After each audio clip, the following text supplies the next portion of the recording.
You're listening to the RMPodcast, the official podcast of Red Moon Productions. Here are your hosts, Brandon Davidson, Keith Cheatham, and Sean Sebastian. Enjoy.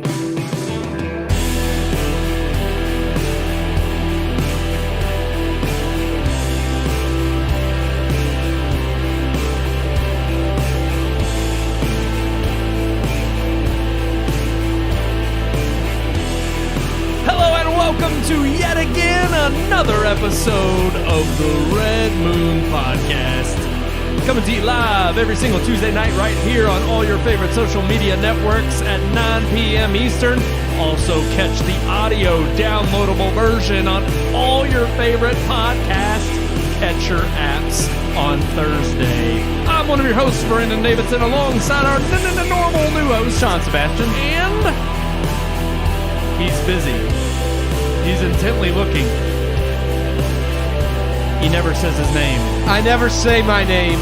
I don't know it anymore. Say my name. Call me by your name. Oh, we went with two different movies. Oh yeah, on way two different ends of the spectrum. I can't even it's not working.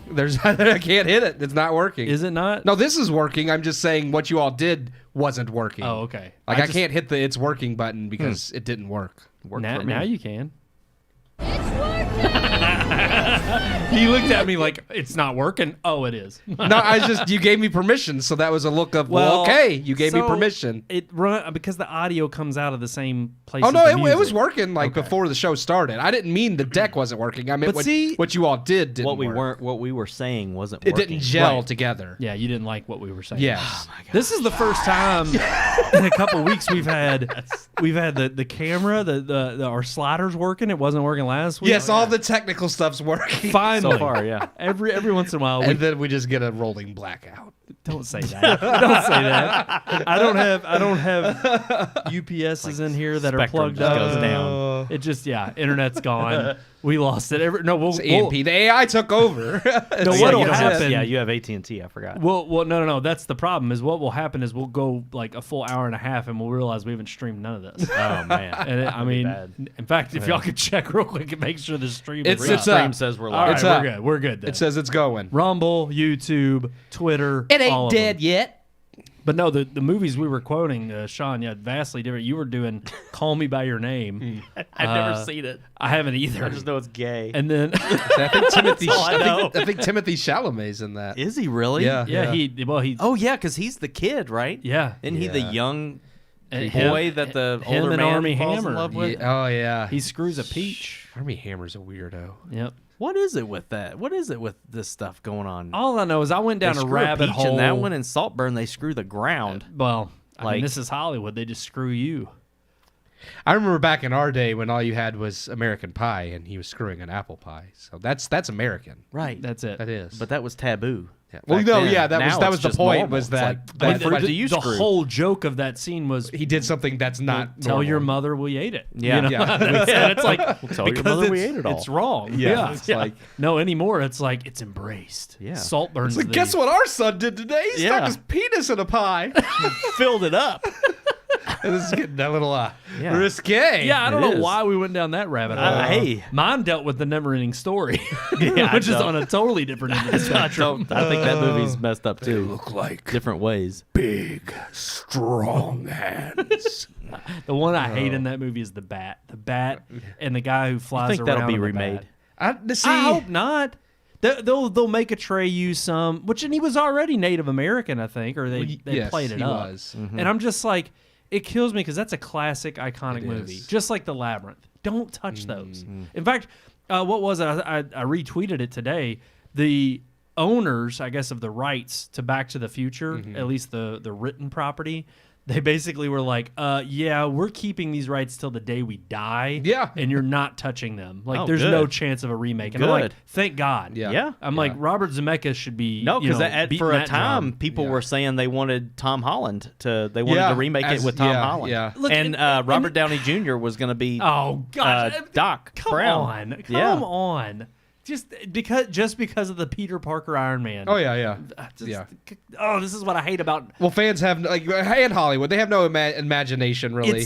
it's the representation of the idea of nostalgia. I hate that word. Just if you say representation, That's I just true. automatically don't listen to what you're saying. And I wouldn't. Yeah, I'm right I'm there sorry. with you. I just don't even know what you said. I after don't that. blame you at all. One bit. I don't.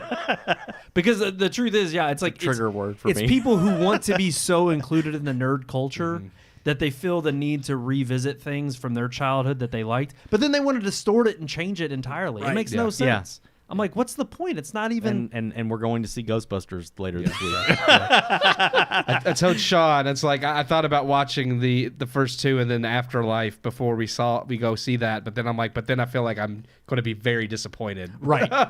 No, and honestly, you're 9 times out of 10 you'd be correct I'm with not- anything now. Like I current. said, I'm not like, And even Afterlife wasn't necessarily the best reimagining of the no, revisit to the series. it was. I liked it as a send off to Harold Ramis. Harold Ramis. Yeah. I think it was good in that regard. It and a wasn't. lot of people hated that. It wasn't the most original, I think, as far as because again, it just goes over Gozer and all that, and that was fine. My worry with this one is that because that one didn't have a lot of like great new ideas, that was just really banking off the nostalgia of the first two. That I'm like, is this one going to be good, or is it just going to be more of look at all these references to the other movies because we don't really know how to make a good movie ourselves? Yeah. Or is it going to be too many new ideas? See, that's another thing. I True. feel like sometimes they get away from what it's meant to be because they're trying to throw too much Yeah. new stuff Well, in and there. They try to that- subvert expectations, like Right. Ruin Johnson. Ruin Yeah. Johnson and Last Jedi. Yeah. Well, they have the veneer of all the things that were part of that universe. You've got the proton packs, you've got the outfit, you've got the car, but at the same, Ecto 1. but now we got drones with traps. right. on. Yeah. And you're just like, Which how? is, no, I'm it's kind of like, okay, you're it's going a to cool modernize it. That's yeah. fine. Yeah. That it's makes a- sense. It's a modern. But again, like, how far do you go? Like, Right. they agree that the drone trap, I'm like, I could see that being a next evolution. But when you start getting so crazy, because that's what inevitably, just like Marvel, when it's like, oh, people like Guardians, well, now we're just going to go all in and make freaking Thor: Love and Thunder, where there's a dumpling god in the I'm like, okay, Stupid. I'm like, Stupid. I'm like, okay, I guess just any crap that you throw at the fan, they expect, like they do, they think that audiences will eat it up. No, but they don't care. They don't. I mean, and that's vastly what we find out after the fact is all these people who are just like, I don't care. I didn't read the comics. I didn't read, the source material. I mean, Afterlife, I think, overall served its purpose because of the debacle that was the all-women's Ghostbusters that we got back Answer in the call. 2016 or whatever. Yeah. And that was that is what it was called. yeah, god awful is Yeah. what it should have been called. And it tanked, thankfully, but then we get Afterlife, Yeah. and you're like, I okay, liked it was. Afterlife. I did too. Yeah, it was wasn't bad. fine, but it was not like you said. This one still going in with caution. Yeah. Yeah. Anything that has to do with an old property you're trying to revitalize, Especially because I'm going to be cautious. while Jason Reitman, the guy directing this one, helped write Afterlife with Jason Reitman, but Jason Reitman obviously directed yeah. Afterlife. And I've like, with that being an ode to his father, I trusted him more. It's like, yeah, this guy helped him write that script, and Jason Reitman did also co-write this script. But I'm just like, when you start handing the baton like that to directors, I hate because there's never a unified vision, and I'm like, I don't know what. Although- My hope is because Dan Aykroyd and especially Bill Murray Yeah. are going to be in this movie. The way they were with Afterlife was if the script isn't good, Yeah. I'm not coming back. Yeah, but they And- were only and- in like the last 5 I minutes. know, of but that I don't know. I movie. feel like they're going to be a bigger part in this movie. The trailers They make sell it it. seem that way. They yeah. sell it that way. Yeah. And even some of the one-liners I've seen again, I just hope not all the best stuff. Yeah, sort of yeah, what is in yeah. the trailer. But even I've what I've actually seen read- of Bill Murray, I'm just like, it seems okay. I hope he's not a caricature of himself. Yeah, true. I've actually read from some early screenings that people were upset that parts of the trailer that were in the trailer aren't in the movie, and I'm actually great. like, no, I actually like that. I'm I fine with actually that. because that's something Marvel used to be really good about is they'd put stuff in the trailer, Throw you off? and then when you watch the movie, the scenes in the trailer are nothing like the movie, and I like being surprised. So I'm like, I'm hoping maybe these are like the outtakes or these weren't the best jokes. This is just what we put in the trailer to entice you, and what's in the movie is even better. Hopefully, we don't know. But it was funny because you talk about original writer or handing off the baton, and I'm like, well, we do have a headline that kind of covers that a little bit later, talking about Scream 7. Yeah. yeah. And Sydney's gotta- back. And that's a little. I mean, I'm intrigued. I'm still not that, but I'm still would be cautious about that. But we can get into that. Yeah, we'll get later. into that with our headline talk, and of course, Lucas coming out in support of Iger. What's that all about? I'm not shocked by that either. So we'll dive into that a little bit. I really too. hope these people. Well, we'll get into that too. We'll get into it. But I do have. I think we mentioned it on last week's show, so I've got to correct it. As we did not end up seeing Cabrini. No. We didn't get shipped a screener. Come on, Angel Studios. Red Moon Productions. I mean, we're Christians. Come on, yeah. Just trying to promote your movie before Easter. Right, exactly. We want it. Props, okay? Yeah. But no, we weren't able to get out and see it, so we ended up watching another movie that came out on Netflix. Not Spaceman, that was last week. Mm-hmm. Damsel. We ended up checking out Damsel, the latest from Millie Bobby Brown. Yeah, that's the latest right. from Netflix. Why did it? That's her name, Is Millie it? Bobby Yeah, Brown. Millie Why Bobby did I Brown. just now connect the dots that if you just drop Millie, it's Bobby Brown, Brown? yes. And oh my gosh, Yes. I don't know why I've said That's her actually name they've so many times. they've and talked just about that made in before. I think they've asked her about. I don't know if like that was intentionally like she was named after him but I know people have asked her about it in interviews. Yeah. Yeah, she's hotter than Bobby Brown. So Oh, Bobby she's of Brown. age at least. Okay, so you're not saying anything. Oh, she's 20. Yeah, that's true. Yeah, All right. Yeah. she's 20. I looked up Sydney Sweeney after Can't that. take her for drinks yet, but no, that's, well, Yeah, in Britain where she's from, you can. yeah, exactly. yeah. But I did. I thought I was sitting here thinking, is she like a Sydney? But Sydney Sweeney's like 26. She's a full-grown woman. Yeah. Fully She grown. filled out. Fully grown. Yeah. Did you see? I don't know if you saw it on. I saw somebody post this thing on Facebook today that was Sydney Sweeney with John Carpenter because she was in one of the. I can't remember the name of the movie. She was in a movie that John Carpenter did, a horror movie. I can't remember I think what it's I did called. see but that. She's like see this. 8 or 10 years old. Yeah. She's little. Yeah. Yeah. But I had no idea, who she was then, of course. But it's it wasn't The Ring, or it was one of those kind of movies, though. Well, I would say yeah, because I'm Obviously, trying to think of what he did other than Halloween recently. What else did John? I can't remember. Young Sydney Sweeney with director John Carpenter on the set of The Ward. The Ward. Oh, Yeah. okay. Yeah. Was she in the movie? Yeah. Okay. Yeah. Yeah, it was a 2010 movie, so she would have been 16 at the time. Oh god. She doesn't look 16 in the That's picture. So weird. I was 20. If she's 26, yeah, she looks younger than Yeah, 16. she looks very young. He's trying to connect the dots. He's Well, like, yeah, 'cause that it's- math ain't math. If you said she's 26. Yeah, that's what I thought. It said 26. Oh yeah, no, I did. It doesn't math because You butchered it. You said she would've been 26. she'd be 12. Or She'd be 12, 12. Yeah. I just took off 10 years from I was thinking it was Yeah, 2026, yeah. not Yeah. 2024. Yep, so. there you go. All right. Yeah. He's mathing now. Hey, I just simple math, but simple we got math. it. That's right. I We got figured him. it All out. right. All right. Let's get on to our review. Yeah. We got our review of Damsel. So what did we think of the Netflix original? Let's see. Here's our review.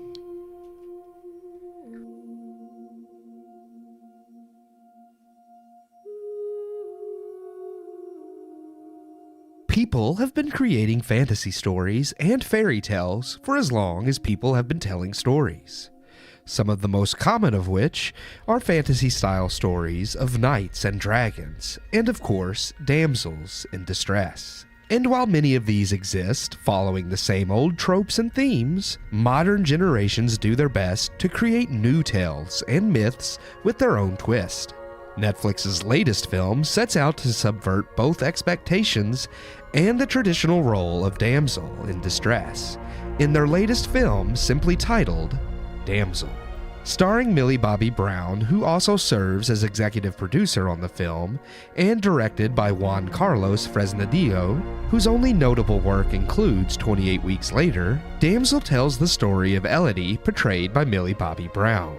Elodie is the daughter of Lord Bayford, ruler of some unmentioned country or land which is poor and destitute. In an attempt to save his people, Lord Bayford, played by Ray Winstone, betroths Elodie to Prince Henry of the Kingdom of Aria. But Aria holds a dark secret, and Elodie soon finds herself in the role of damsel, trapped and alone in a mountain cavern where she will come face to face with a dragon that has terrorized Aria for centuries.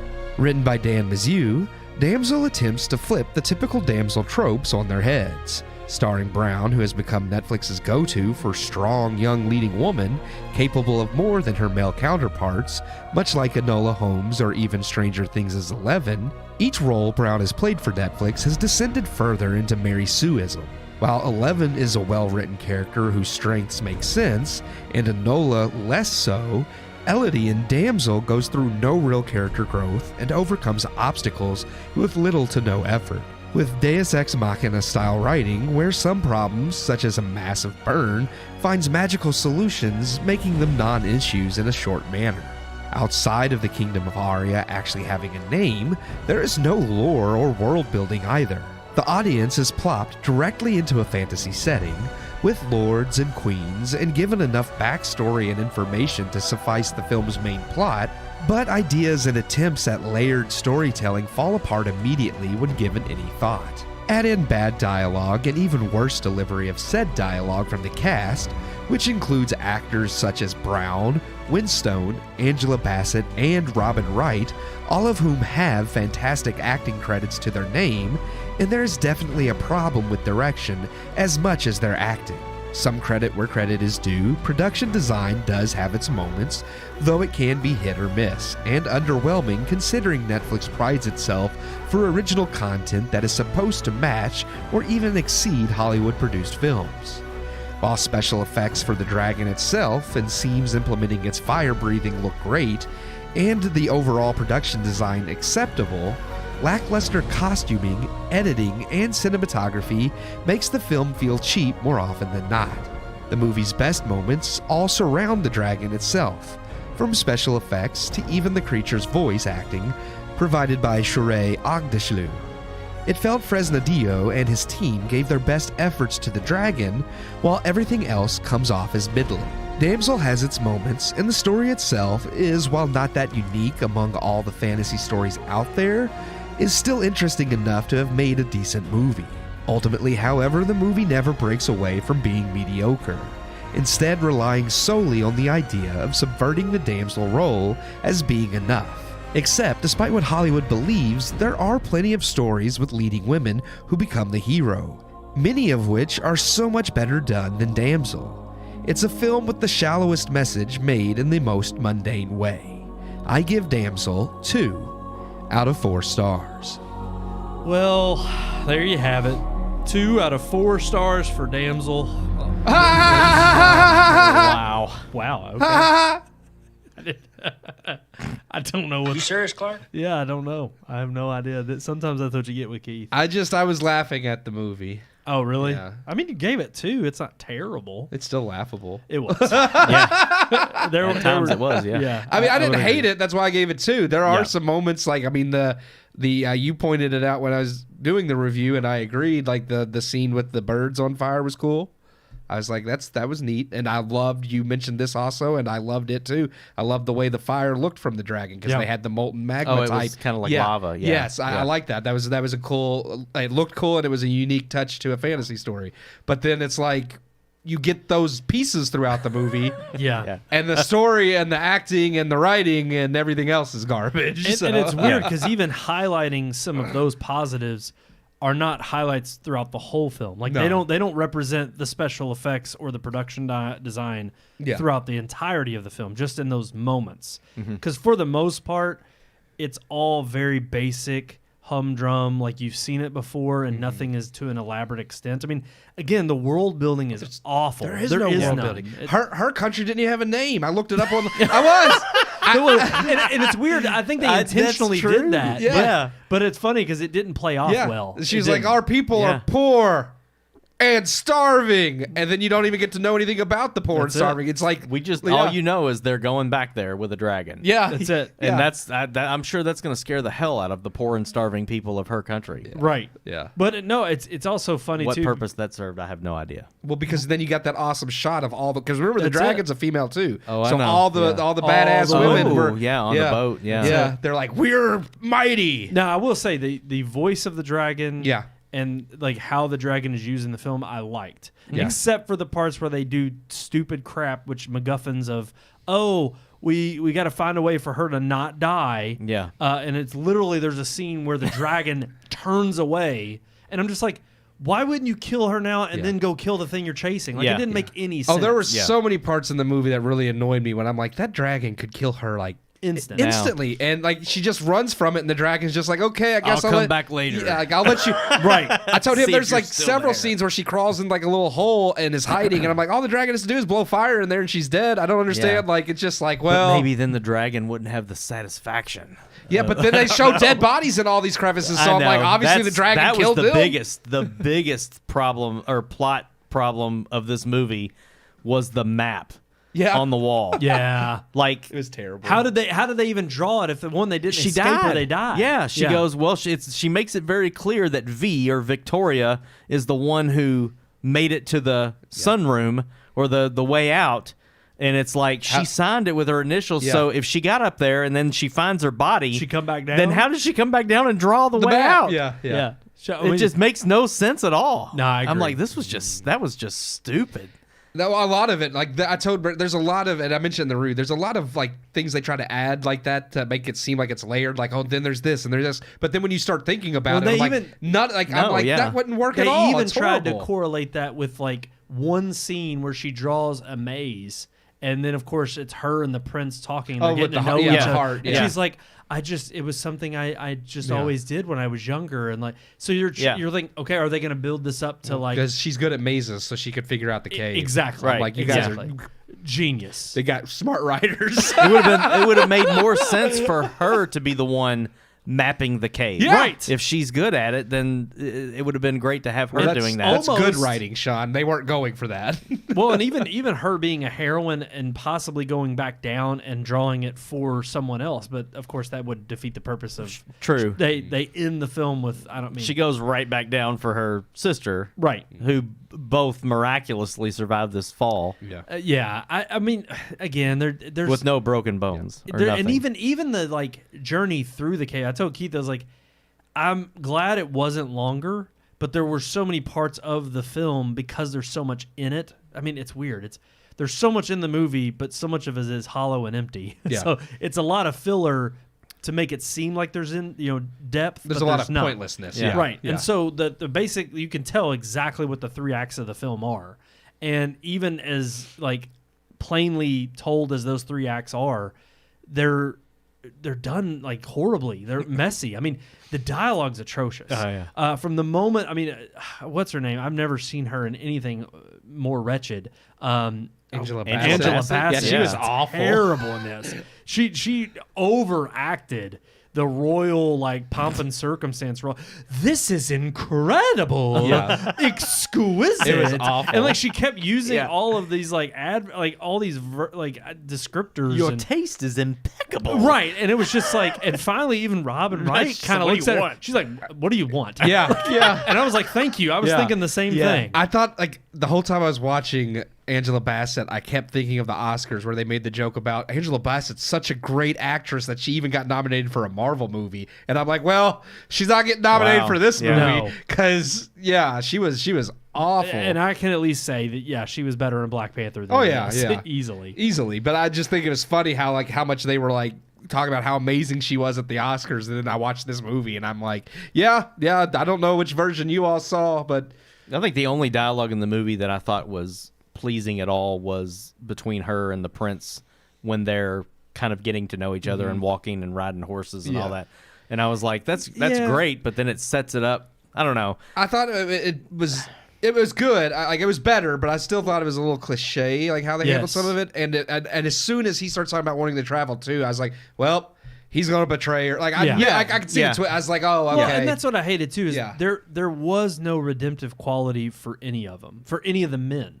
I mean, even the father. I'm all like idiots, really. The moment that he walks out of the meeting at first with And the knows, queen, yeah. and he knows what's up, and he won't tell Yeah. the stepmother or Angela Bassett's character. I'm just like, okay, this is something bad. I don't know what it is. Oh well. Then you get to the point in the movie where you realize what's going on, and you're like, her dad Yeah. Like sold her, knew she was going to be had to thrown do it for off the good of the kingdom, and bro. sacrificed. Like this is just sick. He has a whole a whole country he has but to the thing protect. Is, you're supposed to somehow come back together at the end and feel sorry for him, or he asked for forgiveness. It was dumb. But I mean, like, he had to die. It was like, well, yeah, he has to die. He's not redeemable. Yeah. But that's the problem. Is I'm like, but they try to make him redeemable, and in that instance, I'm just like, one, he's not, and two, you could have made it to where, why would she even tell him that's what he's signing up for? Why wouldn't? Because no father in his right mind would willingly do that. That's why I'm like, if anything, it would make her look even more evil if she just coaxed him into it and he had no clue. It's like, why wouldn't you trick them? Because I mean, she even tells Angela Bassett, it's like, we're not a family. Like we need a princess and you need money. Right. So get on your so it's like, obviously once she got what she wanted, like why would she need him to tell him what? It's just like, oh, we're going to give you all this money for your kingdom, right? Because and then once he's gone, you go feed her to the dragon. Yeah, I just there were just so many different instances. I mean, even from like I was saying, in all three of the acts, by the time the movie ended, it was like, okay, I wish things would have been more flushed out, but at the same time, the things they chose to focus on, like even her going through the cave, was so instant.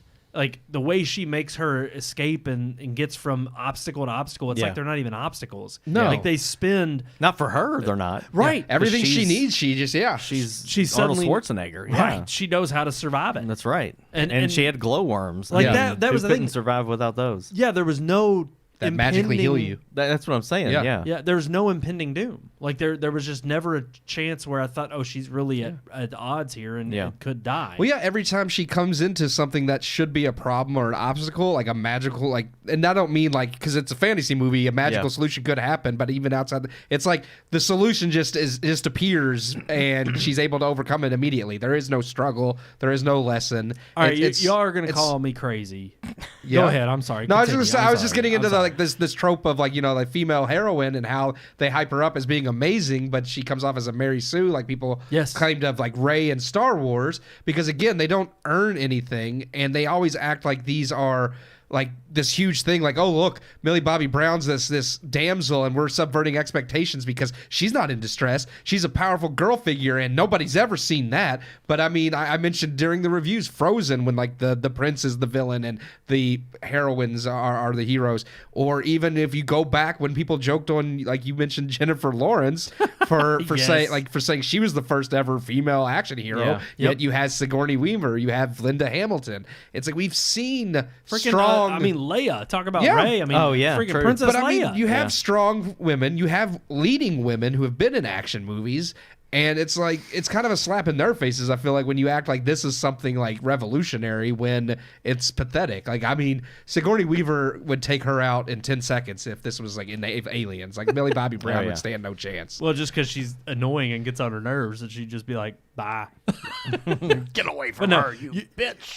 That's what she would say. Yes. You're gonna call me crazy, and y'all can make fun of me, and I don't mind. Okay, make fun of me. I couldn't help but compare it to this movie. Damsel to this movie because I just watched it recently because it was just an old classic that I hadn't seen in a while, and I thought I'm gonna turn it on. So I watched Air Bud. That is not where I thought you were going. Exactly. And the reason why I want to compare it is because the first thought in my head, can't believe Air Bud. I'm just like, I have thoughts, but I can't say I don't know why you were watching Air Bud. I like Air Bud. Air Bud's great. I watch it with my kids, but not alone as a 40-year-old man. The first movie's a good movie. I'm not 40. I'm 30. I know you are, but I'm just pointing out the fact that the only time I've seen it ever is with my kids. I've got a soft spot for dog movies. My Dog Skip's a great movie was too. the first movie ever that made me cry. But the first Air Bud's a legit good movie. They That's didn't what get I'm saying. stupid until all the sequels. Yeah. And of course it does err on the side of like this is kind of ridiculous and unbelievable. So, but so how does it compare? Okay, so the reason why it only really compares in terms of, look, when you start watching Air Bud, the first thought is, I already know how this is going to play out. I know there's this dog who's going to play basketball.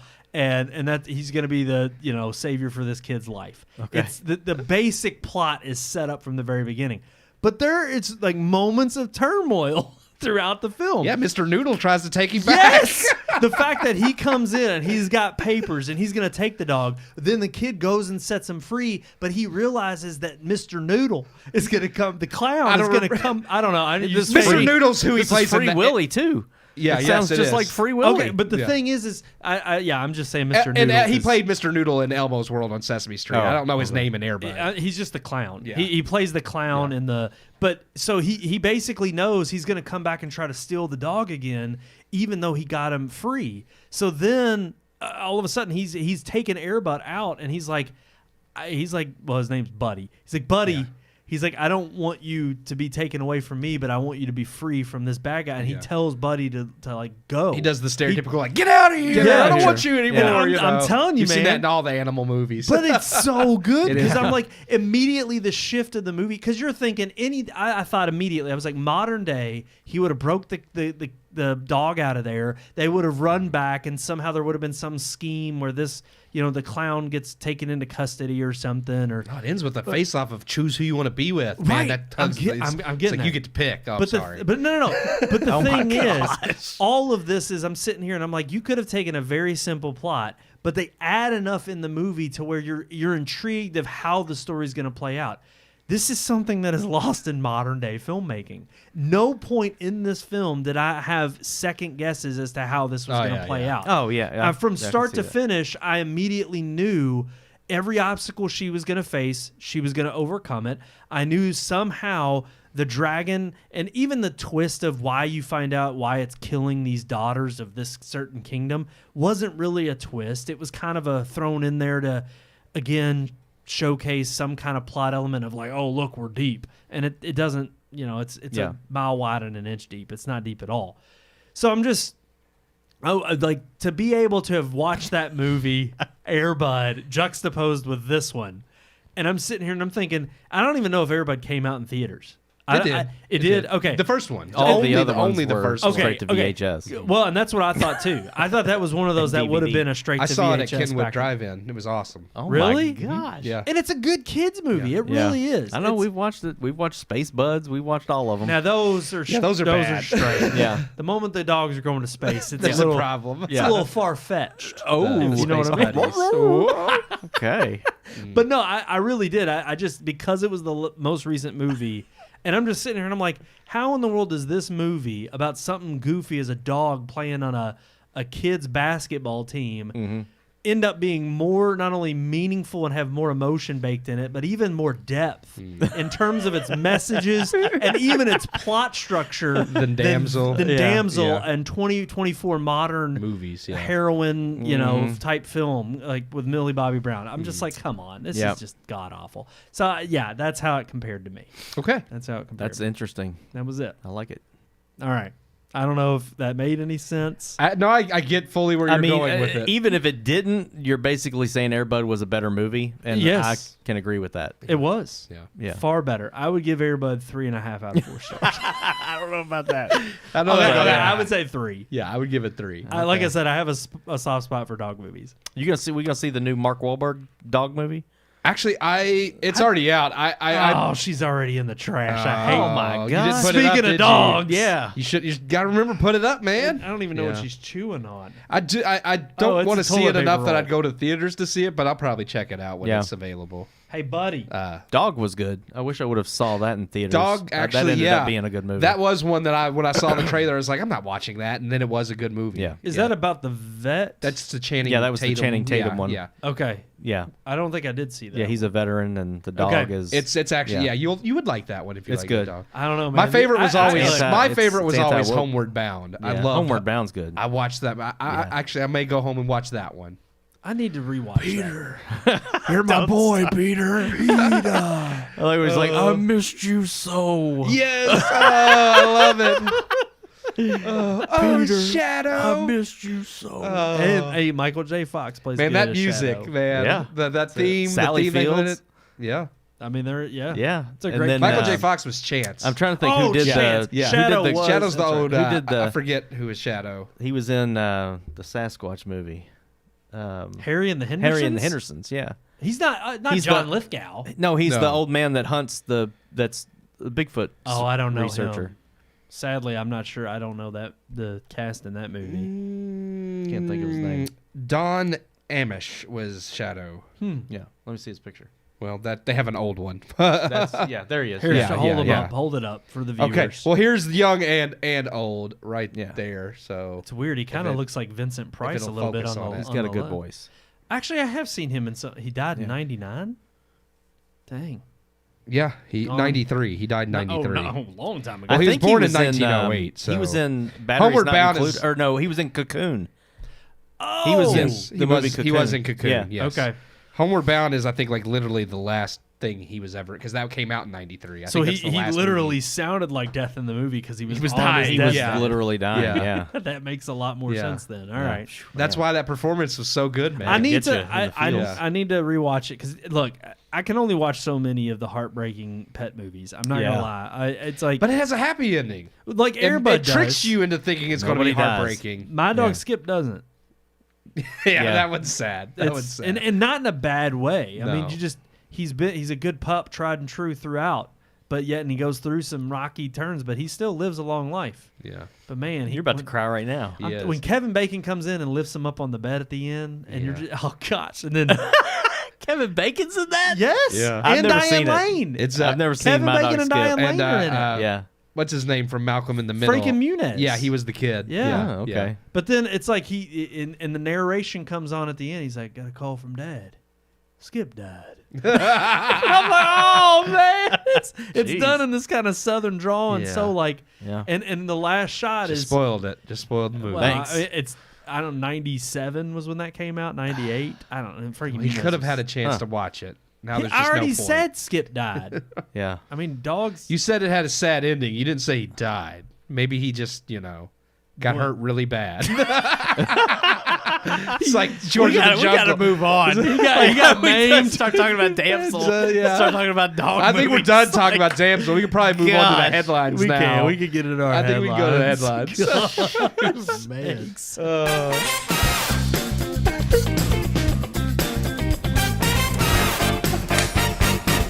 That's why I got to clip the segments of the show. I mean, that whole thing would just be like, you would no clue if you tuned into the whole show Yeah, unless yeah. that segment. You'd be like, where does this fit? It's like it doesn't fit anywhere. We just went on a dog movie tangent. Shiloh. Yeah, that's it. I just start throwing them out there. I mean, it's like saying Old Yeller. I mean, you know he Oh, dies, Yeah. and that one's a sad one. That man. one My is. Dog That Skip one is that was sad. 2000. Yeah. Old Oh. Yeller's depressing. Yeah, it is. I watched it like a few times as a kid, and then it got to a point where we still talking about and this I think, too much. I think that's it too. When you're Too watching much. like something like Air Bud, and then you look down at your pup, and you're just like I kind of looked at her and I You was were like, like, you want to go play basketball? that's what I thought. Yeah. I was like, if I throw a basketball at you right now, would Did you catch it? Yeah. would you play? Mm. She would be able to. My dog likes soccer. So Oh, Nice. I don't know what the title of that movie would be. that's Air Bud 4. Maybe. he plays I don't know. soccer in I- that I movie? In the assume- second one, he played football because it was called Air Bud the Golden instead of Golden Receiver? Yeah, it was the Golden Receiver. What? Yeah. Yes. Instead great. of Golden Retriever, it was Yeah. Air Bud the That's Golden all right. Receiver. I'm Yes. done talking about dogs. I Yes. promise. All right, Yes. let's talk about our. I'm gonna start with the second headline we teased first, which happens to be that. Oh nope, that's not it. That's No. not it. I pumped it up. Oh. It's the low. We're gonna go from bottom to top. Oh, that makes sense. Nev Campbell returning in Scream 7. yeah, she is. Nothing more to say really other than that, and we also got another little surprise, which is the original writer of Scream 2 and 4. All of them. All of them? Not the new ones. All the ones that Wes Craven made 1, 2, 3, and 4. Kevin Williamson. He's always been a partner with Wes Craven on all those movies. He co-wrote and co-produced, and then of course Wes Craven wrote, produced, and directed. But yeah, from the very beginning, it was kind of a mutual conception between the two of them. So, and he did executive produce the last two, but he didn't. He wasn't involved as like the writing and that type of stuff. So I'm just like, I don't know, because yes, I mean, still he served as producer of the other two, but I think that may have just been him throwing money. With him coming back to write and direct, I'm like, I'm intrigued. I mean, I'm still not hopeful because it's a franchise that needs to go away, but. Well, and especially after the fallout of knowing their plans Yeah. with, I always forget her name. I remember Jenna Ortega's, but That's because she's the more famous of the Barrera. two. Yes, something. I think- Michelle Barrera. No, It begins with an M, I thought. Yeah, it's an M, but I'm pulling it up. but the thing is ever since the fallout between those two actresses and not coming back to finish up that storyline, they were at least starting to wrap up. I think if they were smart, they would have her come back and not tell anybody and make her the killer since she was going crazy in the last That would two. be legit. It's like you don't tell nobody, but then it's like, oh, she went full Dude, psycho. if they broke the fourth wall in that regard and came up Melissa with Barrera. I said Melissa Michelle, but Melissa Barrera. Yeah. because It's like, that would be good. let her go down the full path of her dad, Skeet Ulrich, and like snap and become the killer for the last one or something. Keeler. Keeler. He's the killer. He can killer. I would agree, though. That would be actually smart. That would be a smart That's thing better to writing do. than better writing. It's than not the going to actual happen. writers, yeah. I mean, maybe. I'll be shocked, but. But that would be cool to keep it buried, dead, and buried. No! Oh! Ooh. I mean, but I ultimately, I'm cautiously optimistic to see how they turn it. I don't know why they're going to call it Scream 7, and if anything, this seems like a reboot. Well, after the reboots they've But already it's still a done. continuation of the story. Like it's not starting but it's not starting a whole new story. If Sidney Prescott's coming back, it's still a continuation of her story. So it's not really. It's like it would be like a requel, like the a weird reboot thing sequel. is how are they going to address what happens? I mean, everybody survived at the end of the 7th or 6th. Well, they could still have Everybody the other survived. two character or like the two from the other movies That's in there. dumb. They just have to explain what happened to. They're not I'm glad the main y'all character. remember what happened because I don't remember anything after Scream 2. Like I don't remember I'm any just, of those you movies. know, I we just went and say- saw one a couple years ago. I don't remember anything about it. Scream 5. We went and saw Scream 5. Yeah, Because we Scream 4 We was the saw- one with we- the social media. We didn't 6 see, was the last one that We saw 6. Yeah. Yeah. No, 5 and 6 were the I last didn't two. see that with you all though.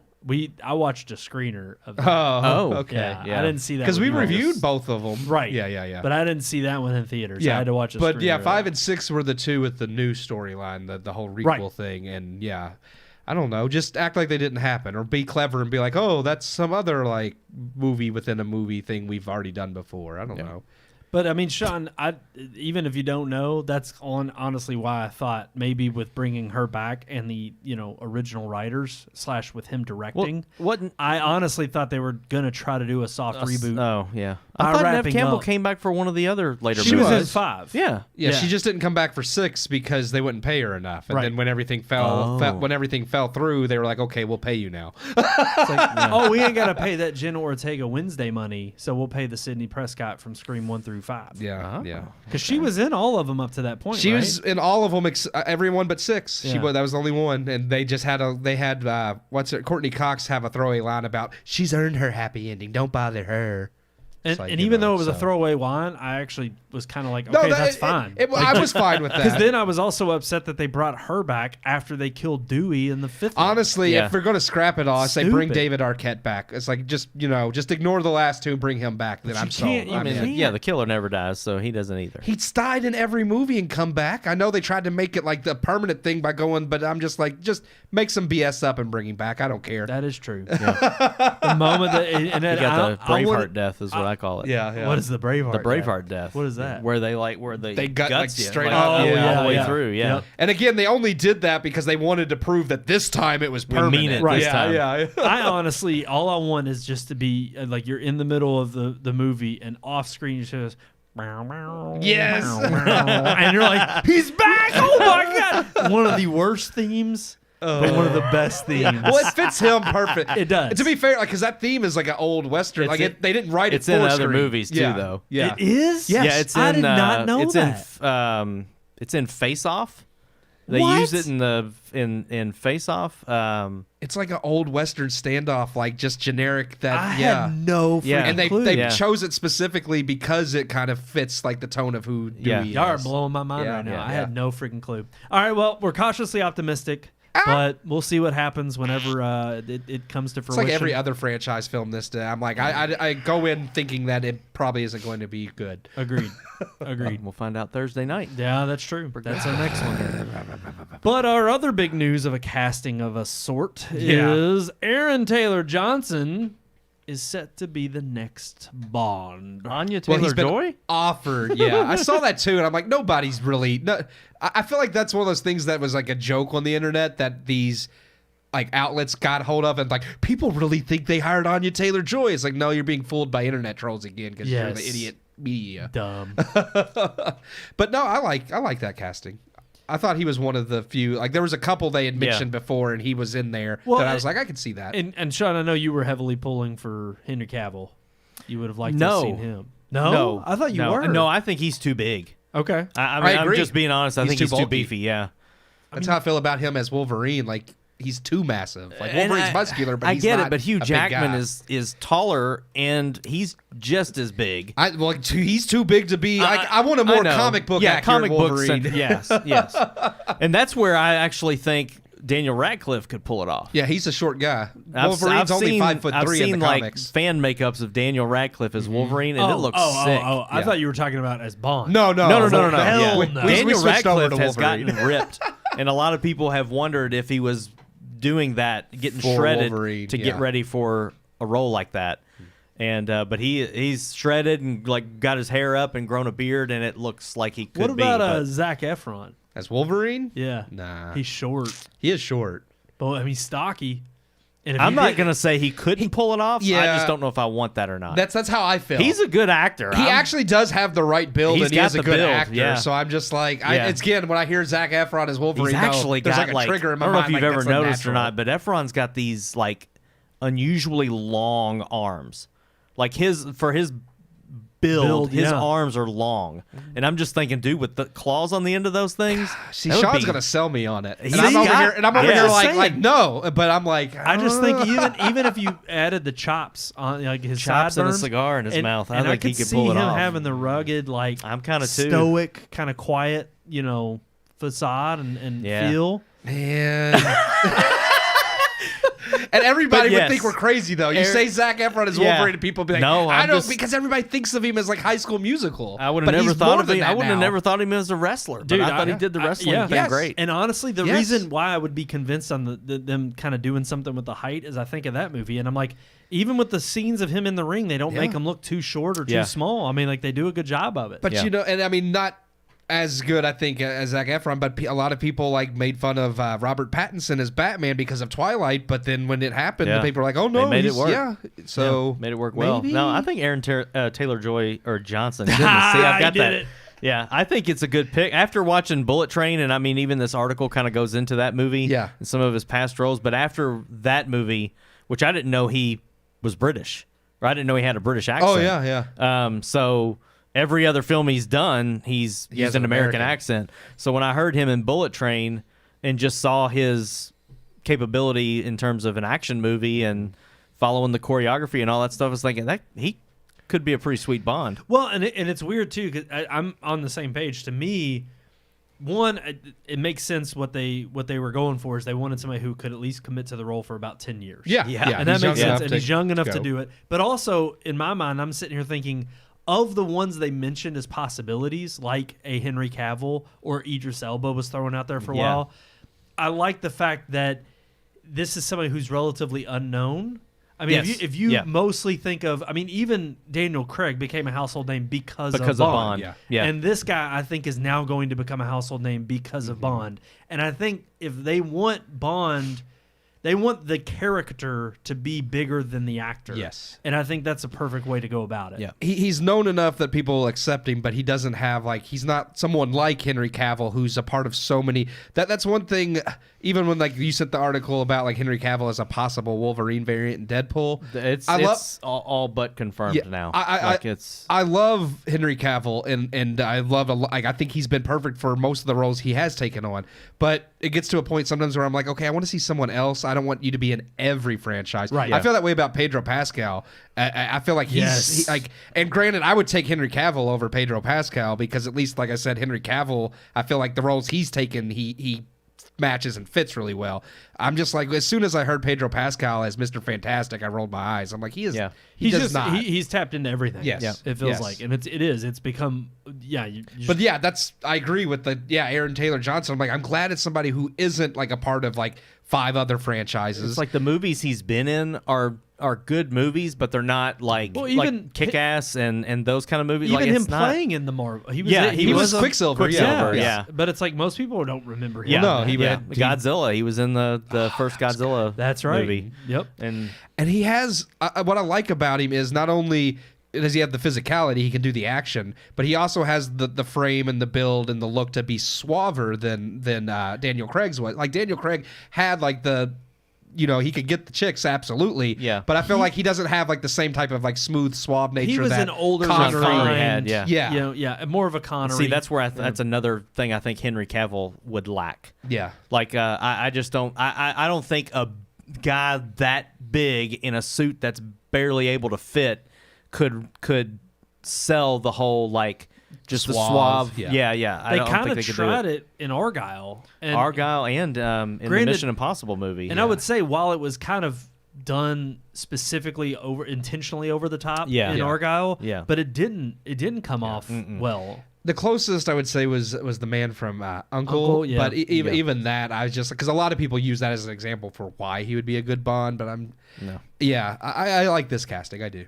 I do too. I'm interested to see. I mean, now the bigger stakes are on the story and what they do with the character. We know it's getting a reboot, as all James Bonds do when they hire a new one. Yeah.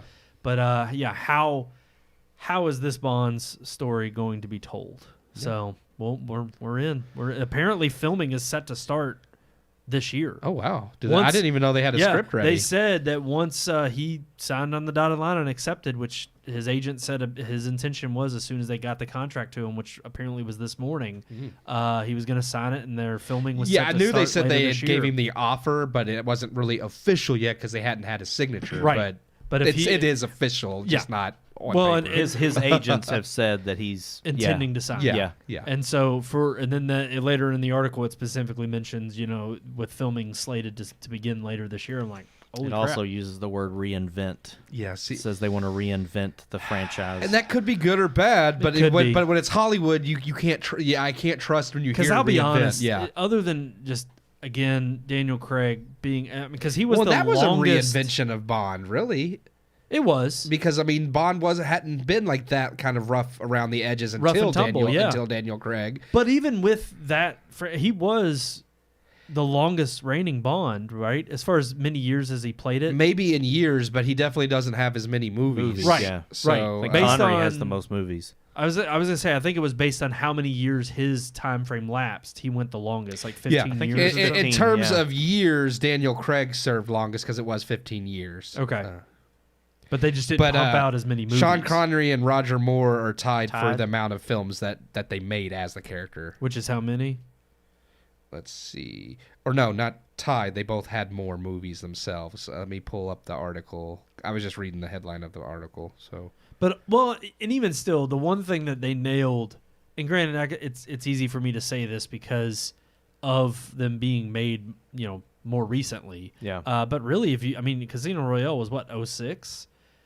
Just to me, the production design and the elegance and decadence in which is embedded in those films, from again the style of his suits, the cars he's driving. Of course you've got the classic Aston Martin, Right. but even the action scenes, it all just seemed much more. oh, they are both 7. Sorry, they both had 7 movies as Bond. Oh wow!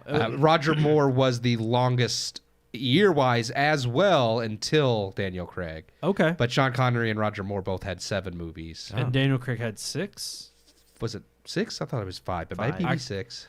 Casino Royale, Quantum of Solace, Sky- Spectre, Skyfall. Spectre, and then No Time to No Die. Time to Die. So Yeah, 5. 5. Yeah. Okay. Okay. Yeah. But ultimately, I mean, at the end of the day, I just feel like that Craig kind of summed up a special time with Bond in a way in which, if they do a major change with Aaron Taylor Johnson's Bond, we may have just got the last great series of Bond films. But who knows? Because even there, I didn't think Quantum of Solace was that great, but That was the weakest. it was the weakest. But then I also Spectre wasn't I very didn't think great Spectre either, was yeah. great either. So yeah, Actually, I I mean, think Spectre was the weakest. Quantum Really? of Solace was just dull, but it didn't have Skyfall's my dumb. favorite.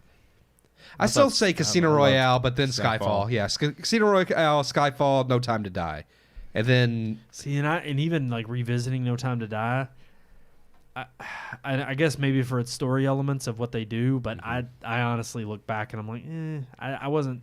I kind of felt the same way, as it was kind of bland for me in terms of action set pieces. Yeah, yeah. And it living up to what Bond had already represented with Daniel Craig in this series so Yeah. far. But I mean, all of that's getting into the weeds.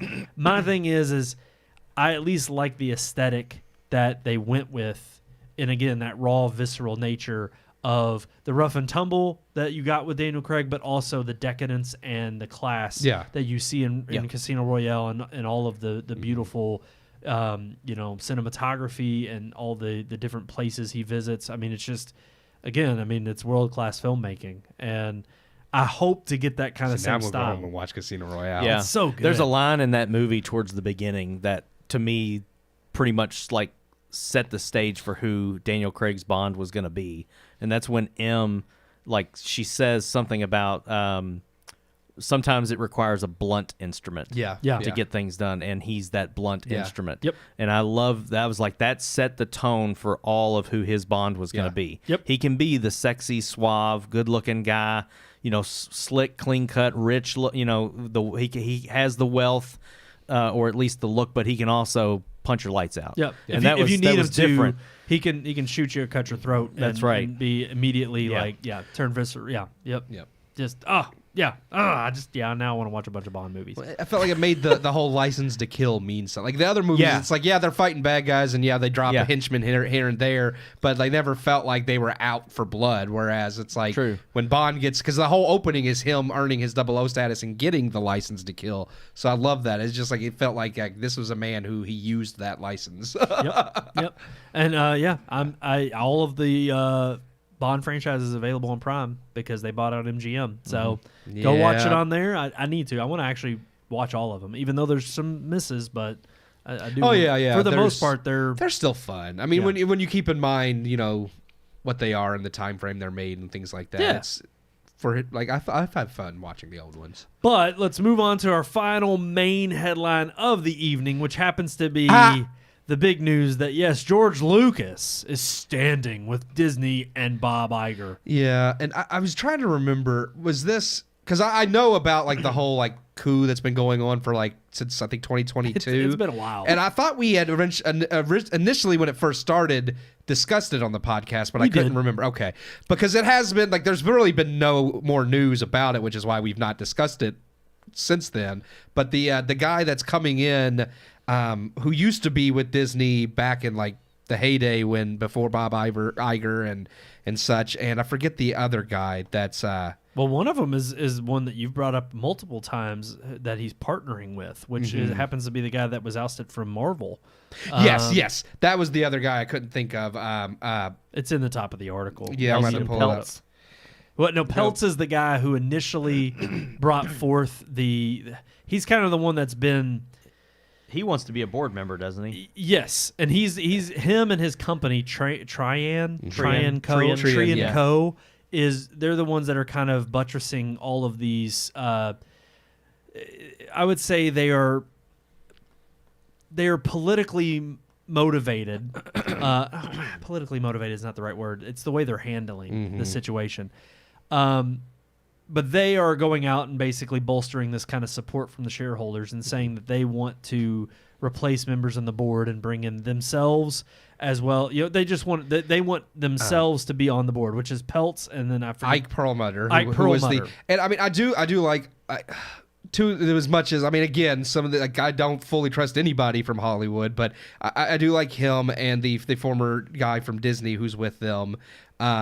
As far as looking as the way they talk is about, they want to run the business as a business, which I agree with. It's like, let's get out of the politics, let's get out of this crap, and it's just, if it makes money, you do it. If it doesn't, you don't do it. And I'm like, okay, I respect that mentality, if that's your honest mentality. Evangelizing was the word I was thinking of. They've been evangelizing to the shareholders with tons and tons of money, bolstering their, to, hey, push us in and vote with your, because there's a vote that's coming up at the end of the month that will technically decide if they could become board members. Yes. And this is the same tactic they tried back then. Yes. Jay Rasulo is who I was thinking of from Disney that's with them, the former Disney executive who himself has said he doesn't think Bob Iger should be leading Disney anymore. He thinks he's led them down the path they are, which we've talked about before. Yeah. And it's funny because, you mentioned now with this article with George Lucas throwing his hat in the ring. And, of course, he has his own stocks because he got them when he sold Star Wars to Disney. And he's like, oh, no, he basically had said he sold Star Wars because he did trust Bob Iger. In fact, I can pull up the Lucas said, you want me to go ahead and read it? Yeah, go ahead. Creating magic is not for amateurs. When I sold Lucasfilm just over a decade ago, I was delighted to become a Disney shareholder because of my longtime admiration for its iconic brand and Bob Iger's leadership. When Bob recently returned to the company during a difficult time, I was relieved. No one knows Disney better. I remain a significant shareholder because I have full faith and confidence in the power of Disney and Bob's track record of driving long-term value. I have voted all of my shares for Disney's 12 directors and urge other shareholders to do the same. So basically, he's using all his shares to vote to keep the board as it is. Right. Yeah. And then, I mean, why throw a company into more turmoil with a change-up when you have a lot of stock in that company? but I mean, it's like I would want it to get better, It's not weird worse. though because Yeah. you're right, and that could see I could see the safe tactic there that Lucas is maybe pinpointing or playing as, but at the same time, and maybe that's what he's betting on. He's staking the fact that, hey, as long as the ship doesn't go too much more overboard, because in the article, of course, it's from Deadline, and we'll have it linked in the description below. But of course, at the very end of the article, they very much say, "Oh yeah, Disney's about to hit its 52-week high." So it's been on the up and up for a year. For a whole year. Yeah. Even though when you look at their trend year over year, it's been a constant downward trend. That's but, right. That's right. Never mind that. Never mind the Don't the look broader, year. bigger Don't picture. look year over year. But well, 52 weeks is a year. Yeah, I mean, well, so not just Past, one yeah, year. not just 1 year. Yeah. But it's interesting because with these other two coming in, and who's to say that they're not in it either for their own riches and glory. But look, I think they're at least coming from the position of you all want to keep the same old, and you've seen what that is. Mm-hmm. The fact that you pandered to get Iger back when he was the one who even against your wishes still ushered in the Chapek era that lasted all of 8 months and drove it really terribly into the ground, the stock price. Mm-hmm.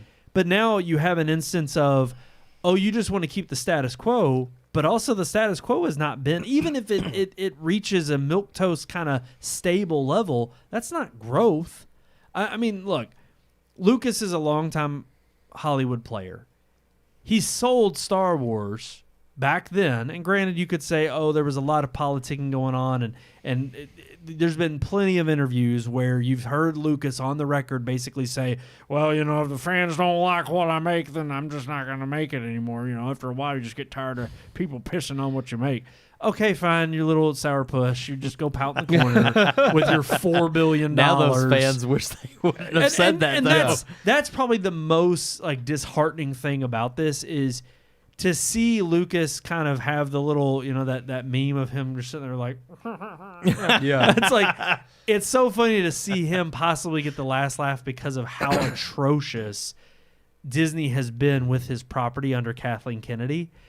But also, I think it's funny that this news came out the day they released this new the Acolyte trailer, which looks Like hot awful. garbage. Yeah. God awful. Yeah. I mean, we showed just a preview of it in the news, and I was like, this doesn't even look like Star Wars. It didn't.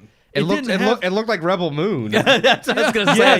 Yeah. Yeah, I was sitting there. I'm like, this looks like the knockoff. It's actually of Rebel Moon looks more like Star Yeah. Wars than Yes. I was like, y'all literally look like you're copying something that was a copy of you. Yeah. like we're now past the point of parody where you're parodying the parody. So it's sad because I wanted to actually see Lucas make a return and say, let's bring your baby back to life. It's on life support right now. And now after hearing this, I'm like, no, you are the problem, as is everybody who wants to keep the status quo at Disney. It's this corporate overlord structure of let's not change anything. And again, it's always kind of, well, don't pay any mind to the man behind the curtain. Let's all keep everything the way it is. We'll quietly, suppress some of these things that have gotten us into trouble. All the DEI initiative and the LGBTQ stuff and fighting with Governor DeSantis. We'll keep all that on the DL. But ultimately, what it really comes down to is we want to keep businesses normal. Yeah. We want to find a better way to mask it, keep everything kind of, let's level the playing field, and we'll get back into a steady growth, stock price to the point where we can maybe come back and revisit this later, and then it'll all be subtly, instituted. I hate it because it's like this is what you're seeing now. This to me, George Lucas has the same kind of attitude of all the freaking politicians that are 70 years old in Congress, and they don't know when to let go. Yeah. I think he also. I'm just speculating, but it's like, what's to stop Bob Iger from saying, George, your name means something and your shares mean something. We're drowning here. Could you come out and say something? Sure. Oh yeah, I guarantee you that's exactly what happened. Yep. No doubt. I mean, that's why it's like, oh yeah, the reason this made news is because it's like, oh, George Lucas supports Disney. Yeah. I mean, and it's so funny to even hear him come up with that stupid political, like, you could tell that was a statement made by a PR exec. Oh yeah, that his PR exec putting out a statement of, I sold Star Wars to Disney because I believe in the magic of Disney and Iger. It's funny because I agree. It does feel like a ploy because, one, they know Star Wars fans vehemently do not like Disney Star Wars, and they do kind of wish for George Lucas to come back. So to have George Lucas give them the stamp of approval, it's kind of like them slapping Star Wars fans in the face and saying, hey, look, George likes us, so if he likes us, why don't you like us? We'll know in a few years when the next Star Wars movie comes out and it was co-written by George Lucas. Yeah. Well, we'll know because it's already out. There's a viral video going out on X right now about the next Star Wars movie being written by this like prideful LGBTQ activist, and of course she wants to inject that in, and it's like, well, we already know what's on the wall for the next Star Wars movie. I mean,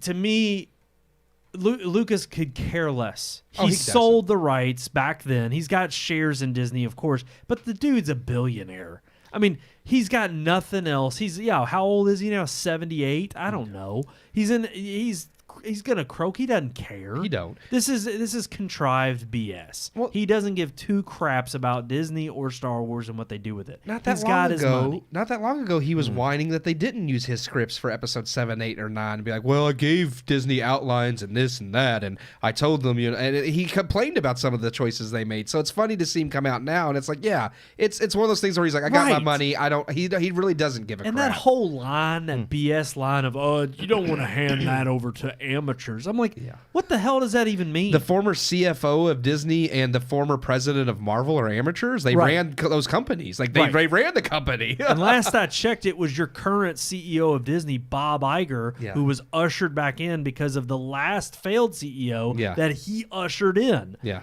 And this whole DEI nonsense that came into fruition under his reign. Yeah. I mean, it's like, it's so loaded BS. I mean, this is the pretentious politicking side that you see when it's unveiled. This is the problem with Hollywood as a whole.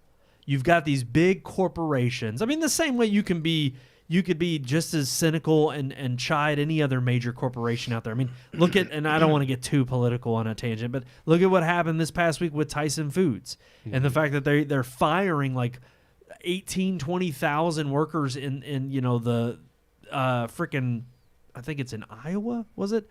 It's basically out in the middle of a Midwestern country or a state, and they're wanting to hire a bunch of illegals in the state of New York because, of course, they have the ability to do that there, and they're like, we want 20,000 more, because it's cheap labor. Yeah, it's like, no, these major corporations are the enemy of the people. They don't care about your interests. All they care about is a bottom dollar, and Disney has become every bit of what a Tyson's Food is, which is, we're going to create cheap, genetically modified food. And we're going to shove it down your gullet for the cheapest price possible. And it's Disney. Disney is the junk food now of the cinema industry. They just want to push crap out, and you want to be a consumer.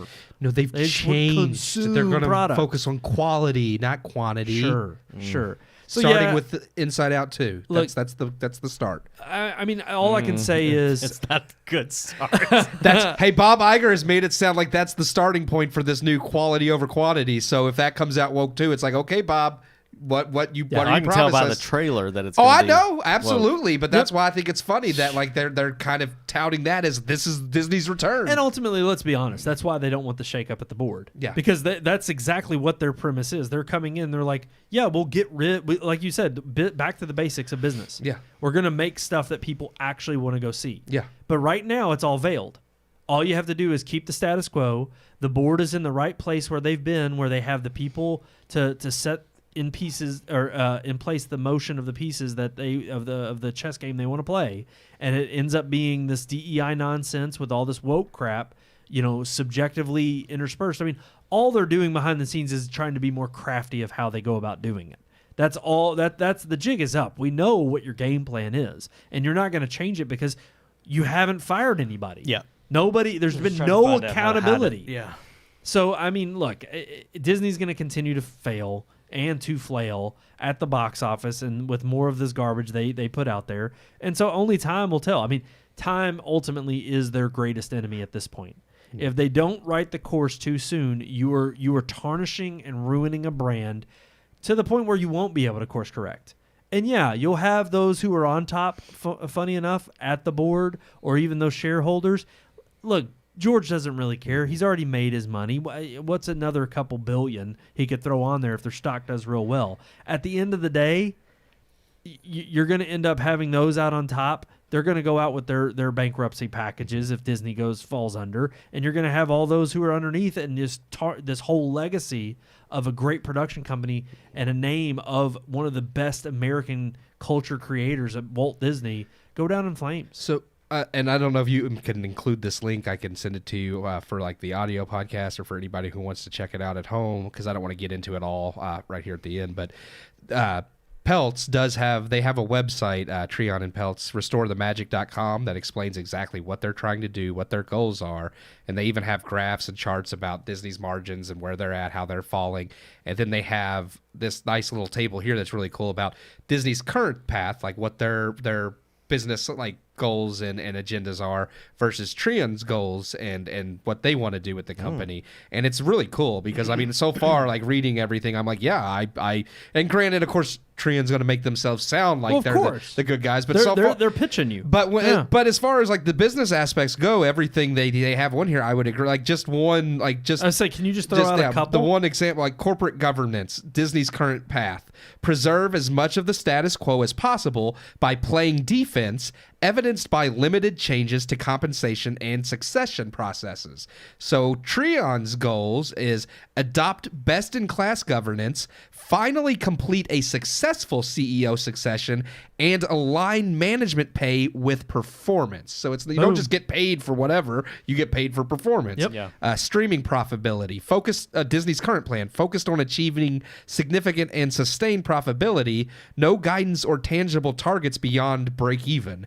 Their target is to target and achieve Netflix-like margins of 15 to 20% by fiscal year 2027. So they're setting actual goals that they need to achieve, whereas Disney's just like, well, we just got to break even. We just got to figure out a way to break even. It's like, well, you do that by setting sustainable goals. And again, ultimately, like you're even saying there, I mean, they're pitching their goals. Yeah. But even that, it sounds like a sales pitch. Yeah. I mean, they don't have any tangible evidence as to how they can produce these. These are the goals they want to set, but they still have to how they're going to. Again, like in most cases, when you're faced with an alternative, if you're facing what has not worked up to this point or what has failed, what better chance is there than selecting an alternative?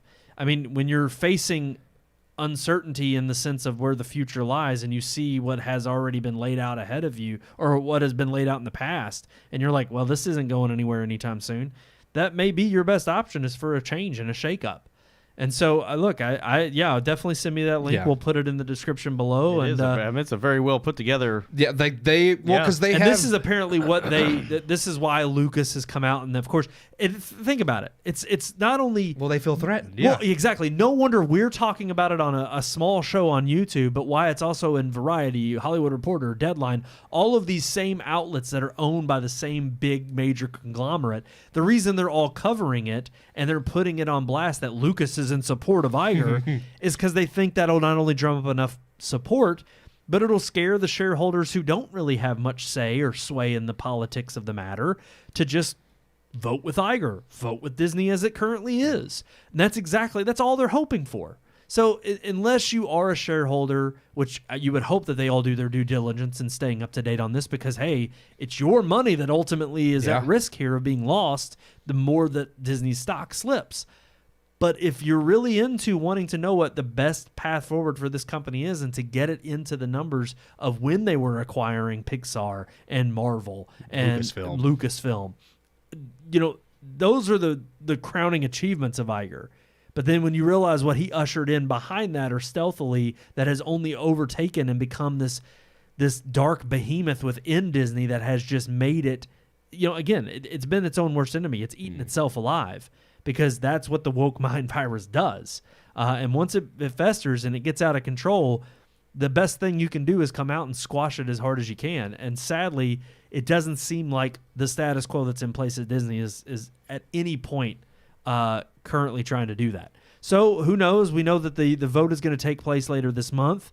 We're going to have that link in the description below. You can make up your own mind about it as to what you think. And obviously, we're on the side of some change, some corporate structure change at Disney. And I'm not saying, again, because, they both, like Perlmutter and Razzolo, who was the former financial officer at Disney during, the 90s, they've been in the Hollywood business for years themselves. So I'm not saying I fully trust them either, but I do feel like I trust them more to run a business as a business than... Yeah. So... Well, and again, it's like you can call them opportunists and that they're just trying to get their seat at the table to get a bigger piece of the pie. But again, you have to, perform.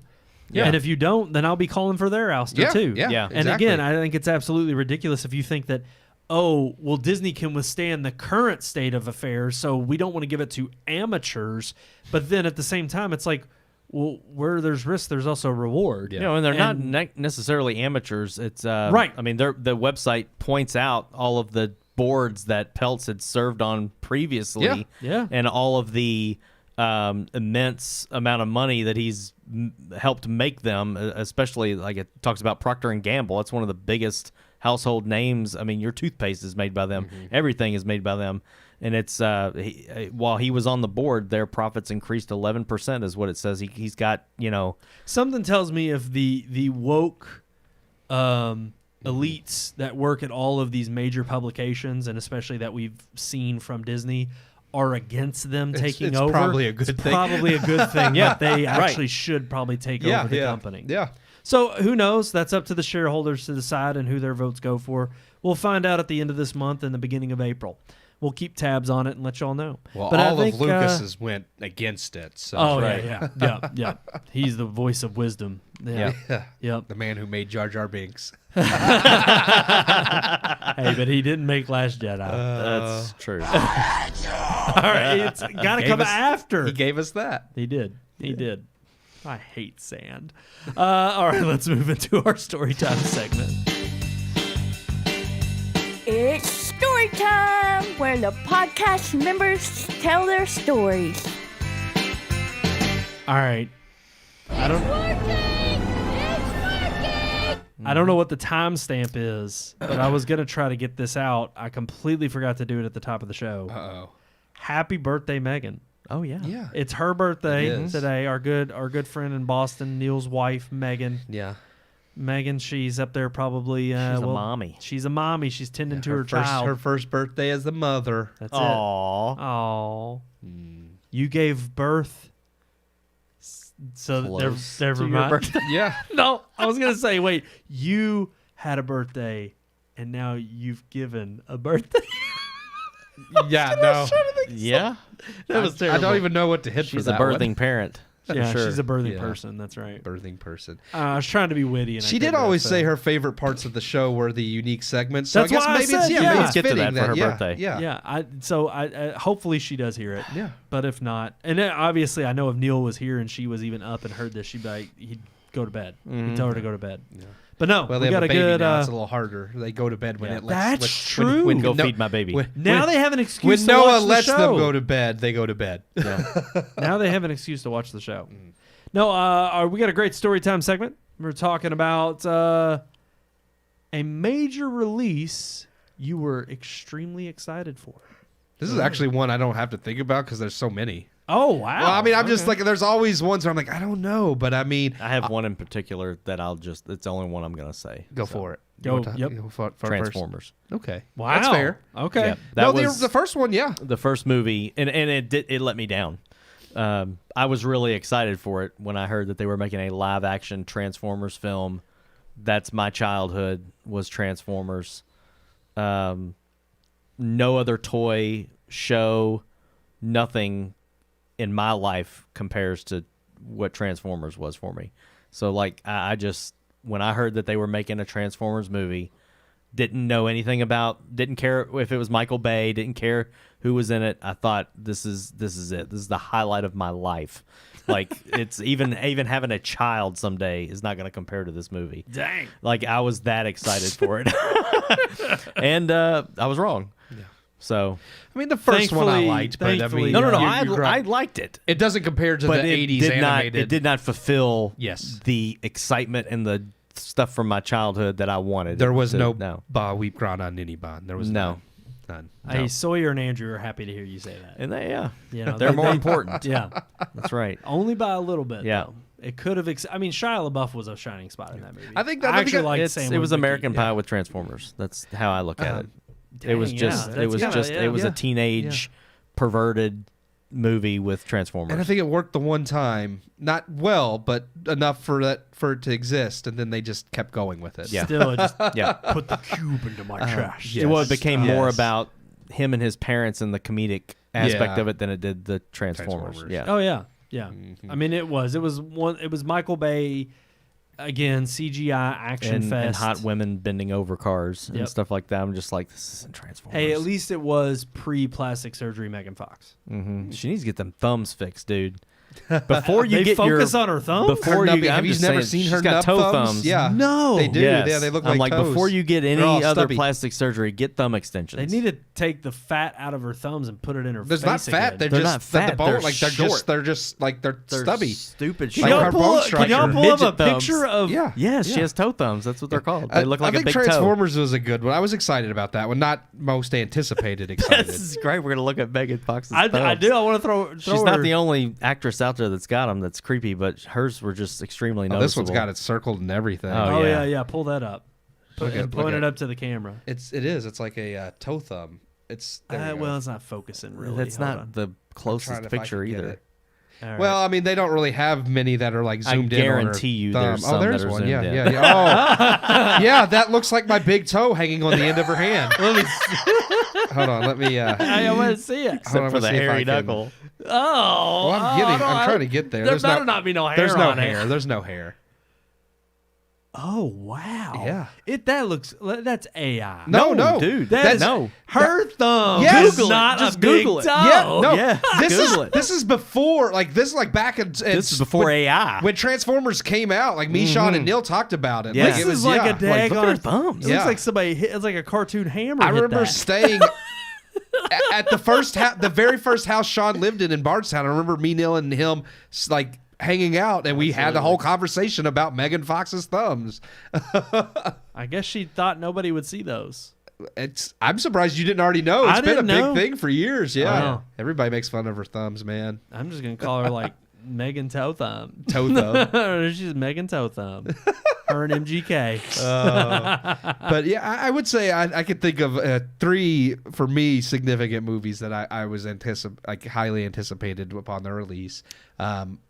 And This didn't have to be movies either. It could have been releases of in general. oh well, I mean, Books, movies, yeah, games. all kinds of those. Yeah. The 3 movies just quickly would be obviously Return of the King. By the time that came around, I was ready for it. The first Avengers, because that was the first. Like being a huge Marvel fan and comic book fan, I watched that movie like 5 times in theaters. Like that's how much like I was just excited because like something like that had never been like on the screen before. And then I had a huge excitement and it went nowhere. Obviously, Disney ruined it too. The Force Awakens, I was extremely excited for Yeah. because it was the return of Star Wars. But We got to retcon some of those episodes that I know when we reviewed. Yeah. That's what I was talk- going to get. Because here's the thing, we like them when you come out of the theater. Yeah, and Oh, honestly, I still would say Force Awakens I enjoyed. It just went nowhere. it's weird because I think Neil was the only person, because I remember seeing it twice, and the second time Yeah. was with Neil, and I remember him having the opinion that he was the only person that I probably read afterward, like, and his face did not lie. He was not impressed. Yeah, he was not. and he was disappointed. And He was right. He said it was Yeah. a rehash of New Hope, and Yeah. it is. Yeah. I mean, I still would like. But It is that's funny. the weird thing is that's like he was somebody whose opinion that I agree with now, but back then I was wanting it to be more than. Yeah. Well, and I remember I hyped it up because I wanted it to beat Avatar at the time as Yeah. like top rating movie, and it Yeah. didn't. And now I look back, and I'm like, Endgame did. I'm glad it didn't. Yeah. Endgame deserved it. Yeah. But no, it's funny because when it comes to movies, oh man, I mean, I can just think of all the midnight releases that we've gone to see when they were actual Midnight. Yeah. midnight releases. And you were actually excited about them, Right. Before Marvel ruined itself. Right. Or before they came out with like 8 o'clock Thursday showings. And I'm Yeah. like, I mean, I like that better now because I'm an old guy. Yeah. Old man trying to get to bed on time. But even still, it was nice that you felt like you were part of a community when you would go out and see them at midnight.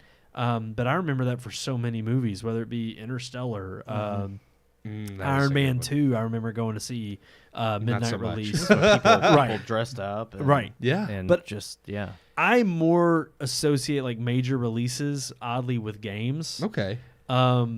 To me, I get more amped up and excited. I remember going and getting Metal Gear Solid 4 midnight release. Oh man, that was a great game though.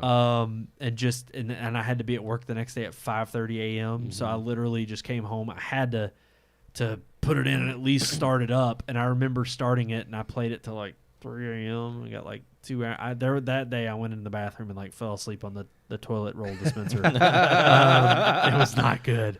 I was struggling that day. But it was well worth it because then I came home and played more Metal Gear. Yeah. Plus, it took like a half hour for it to install anyway back then. Yeah. But then also, I remember the midnight release of the PS4 Yeah. and getting that and actually Oh, going to man. GameStop and like taking it home. And it was the first time I'd been part of something where it was like it was like well organized. Like before, it used to be like, well, you may not get one. Yeah. Yeah. And which I always look back on now, and I'm like, well, no wonder people got murdered over this crap. Like this is Yeah. a terrible way to do this. It Yeah. was Yeah. awful. But I remember just like my brother. It was kind of funny. One vivid one I had was it was the midnight release of Modern Warfare 3, Yeah.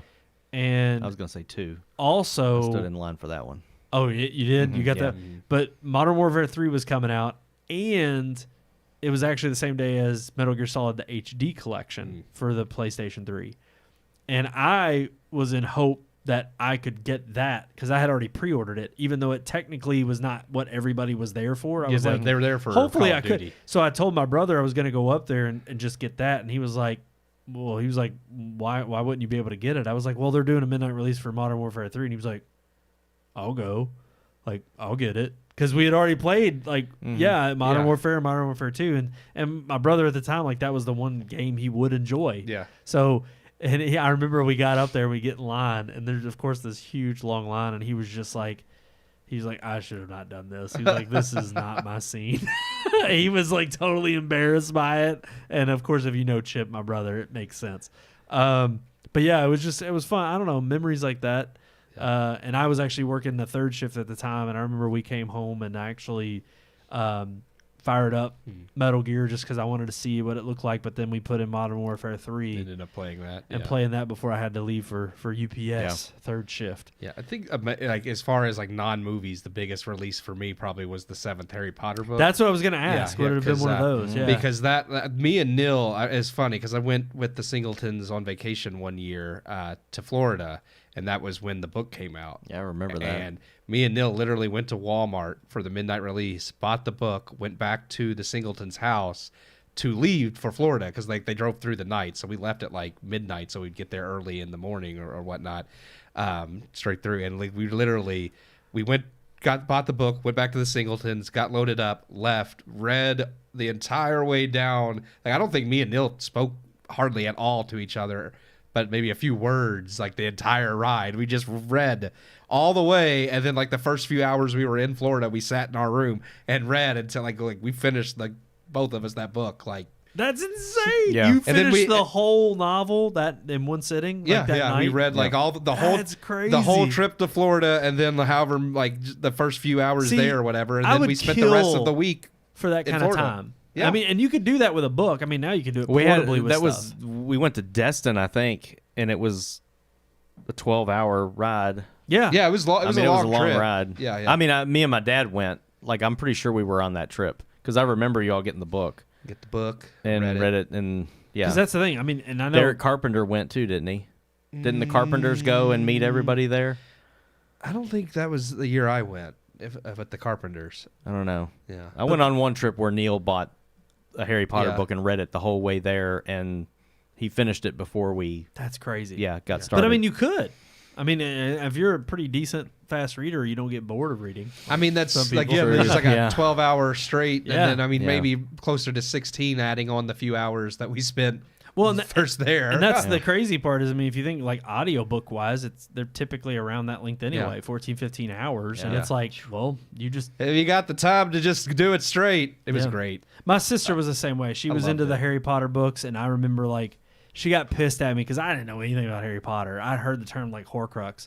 And Did you spoil something? Well, I didn't know it was a spoiler, and I didn't even. It didn't spoil nothing, but I just like I came out and I was like, yeah, I know how the 7th book ends. She was like, no, you don't, and I was like, yeah, it has something to do with Horcruxes. And she's like, shut up right now. She got pissed and like she said, Mom, and like she yelled and she was like, Brandon is about to ruin something, and I was just like, I don't know nothing else. yeah. I threw out one thing. Like I knew one word. That was it. Oh So- no, I Enough to remember. scare her and make her. I had. I mean, the series is old and the movies are old now, so this isn't a spoiler, whatever. But I had Dumbledore's that spoiled for me because we had like a Halo night. Oh, I remember Yeah, we had like a this. Halo night at the church, and like it was like after like I think it was after one of our youth meetings or something that we were setting things up to just hang out. Or I don't remember fully. I just Was this remember Tristan? that. No, Nicole Oh. Ray was there. Like she wasn't staying for Halo night or hanging out with us. She just happened to be there before leaving or whatever. And like she literally picks up like I had brought my book with me like to read like during the times that I wasn't playing Halo or whatever. And like she literally picks it up and starts just throwing through it, and then she goes, oh, Dumbledore dies, and I'm just like, well, thanks. Oh man! You wanted to kill her, didn't you? And Neil, I thought because Neil had already read it before I finished, and he was just like, he gave her this look like, I can't believe you just did. Like he looked like more pissed than I was that it was like he looked worse than me. Like See, and mine all revolve around like Metal Gear, because Metal Gear Solid 3 was another one that I was just super hyped about, and I remember it came out freshman year. That was just a golden year because that was like GTA San Andreas, Halo 2 dropped, like these major like huge game franchises. But I remember I called up like every game store around us, and none of them had it. So I guess they just weren't anticipating like a huge. And then I called up the GameStop, which it was like EB Games at the time, and they were like, "Yeah, we got a box in." I was like, "All right, I'll be up there." And they're like, "They wouldn't care." I was like, "Okay, come get it." it's like, don't you sell any until I get there. Right. But I remember like I had to convince my dad, and my dad, he didn't really care or know. But I had he had to drive me, of course, but I also had I needed him there because it was a rated M game. Yeah. And they weren't going to sell it to me unless I had like an adult there. And thankfully it was like, I need an adult. yeah. But I remember like that was a huge game. And of course I was just stoked to play that one. And it's Killzone crazy. 2 was, I mean, out of any game that's ever been released, that was probably the one that I was excited and anticipated the most. Really? Was Killzone 2. It's the greatest first-person shooter campaign game I've ever played. Wow. That's saying something. for- Holy yeah. crap. For me, it has an amazing I played story, it. an I played amazing it, but- voiceover. But damn. The like- opening scene is just yeah, phenomenal. Yeah. For me, it would have been Halo 3, and and that one killed me because I couldn't get it on launch because it was closer to Christmas. So I saw. Oh, you knew you were getting it? Well, I did get it for Christmas, but it was like they let me rent it from like Hollywood Video. Really? Yeah, they did let me rent it, but they wouldn't buy it, and I'm like, I already know why you won't buy it. But I mean, Okay, and because I think it came out in November. I don't remember, but I remember getting the chance to rent it and play it until I actually got it. And I know So, that we've already covered this in another previous, I can't remember if it was a story time or not, like Christmas present. But I Yeah. will say, as far as releases go, also just anticipating like the night before Christmas, there were just so many Christmases where I had an inclination of knowing what I was going to get. And then when you get it, though, it's just that. I mean, from the iPhone, PSP to PlayStation 2, even honestly, PS3 was a surprise. But yeah, just tons of great, releases out there that, like you said, you get that surprise and nothing like it. Yeah. Alrighty, I think that's going to do it for this episode of the Red Moon Podcast. Thank you all so much for tuning in. As always, right there at the bottom of your screen, whenever I decide to put it up, all of our favorite social media icons. Red Moon Book on Facebook, Red Moon Tweet on X, Red Moon Pics on Instagram, and of course, search for Red Moon Productions on both YouTube and on Rumble. We want to thank you all so much for tuning in, and there is always that old-fashioned way of reaching out to us. Keith knows it, but Your dog's grunting at me. She is getting antsy. Oh, here she comes. There it is. You want to do the email with me, Edie? Yeah. You want to go play basketball? Yeah. Basketball? Oh, she wants a basketball. See? Yeah. I'm training her. Yeah. We're going to be on the court tomorrow at 5 a.m. Slam dunking. It's like, you better run. You're running laps if you don't hit it. That's right. What is that old-fashioned way of reaching us? RMPodcast at redmoonproductions.com. Every time, man. I'm just telling you, just shiver up my leg. Place the cube into my chest. That's so good. Alrighty, guys. Thank you all so much for tuning in. Until next time, I am one of your hosts, Brandon Davidson, alongside our normal new host, Sean Sebastian. And look at him over there. Oh, it's out of focus. It can't even focus on you. I was going too fast. I didn't know what to focus on. Patty cake. We hope you enjoyed this week's episode. For more reviews, previous podcast shows, and everything Red Moon, visit our website, redmoonproductions.com. You can also like us on Facebook or follow us on Twitter by searching for Red Moon Productions, LLC. We'll see you at the movies.